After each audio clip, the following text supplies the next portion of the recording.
Matt, who is the most likely player, in your opinion, to be traded on this Hornets roster?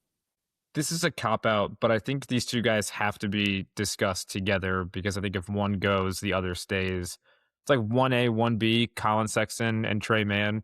Just for different reasons for each of them. Collin Sexton, the $18 million expiring salary, is just the ideal rental for a playoff team that needs some juice off their bench as a scorer.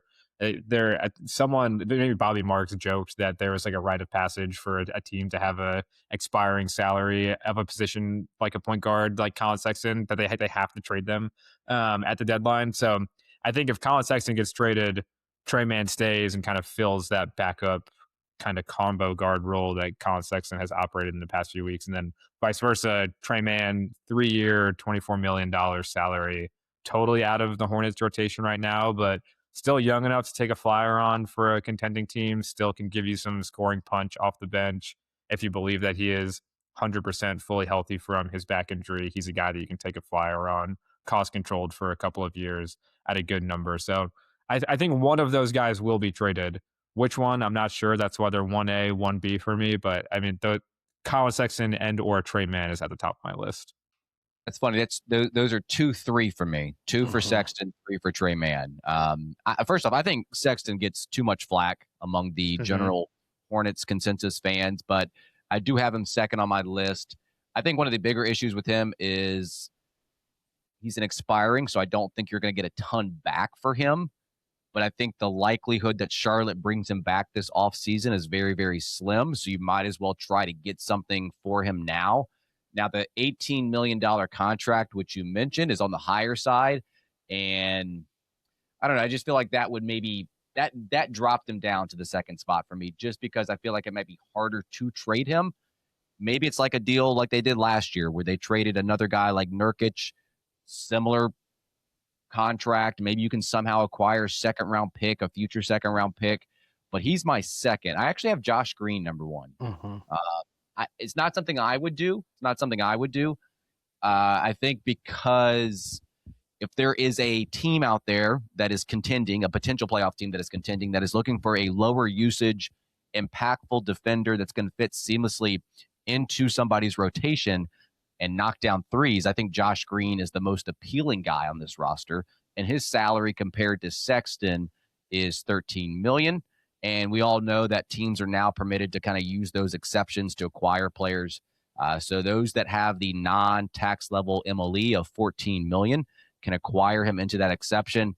Now, I've not looked into the teams that, one, are contenders or playoff teams that have that available. It's probably only like 4 or 5 teams out there. But that would be my top pick, not my preference, because I do like Josh Green. But I could see maybe the phone ring more for him than maybe Collin Sexton. Yeah, I had Sexton 1, Green 2.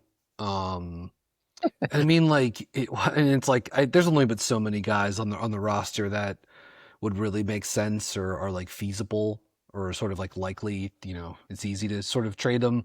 And I mean, Sexton, 15 points, 4 assists on 49, 37, and 87 shooting splits this year. Like, he's been a good offensive player for Charlotte. He can get downhill. He can get in the paint. Obviously, because of his size, he's never going to be this like amazing rim finisher. I don't think he's some sort of like next level pick and roll creator, advanced passer, but he can break a defense down. He's fast. He can, prop up. He can, organize the second unit. He can play next to ball handlers. He can work as a screener. We've seen him screen for LaMelo or Brandon or Khan this season, whether it's, half court and those guard screening actions or double drag in the secondary or transition offense. He's in the prime of his career. And there's no you're not taking on any long-term money with him either. So yeah, I wouldn't envision Charlotte getting much for him or really any of these potential trade chips that they have to offer. But I could see a team like, Matt, I think you may have been the first to float this like a while ago, maybe like 6 weeks ago or so. And I've subsequently have heard people talk about, Minnesota kicking the can on Sexton, and I could see him making some sense for them too. So, I think, again, for a team that's looking for cheap-ish ball handling, no long-term money, veteran guy, good in the locker room, mostly be like additive for you. To me, I could see him having some value.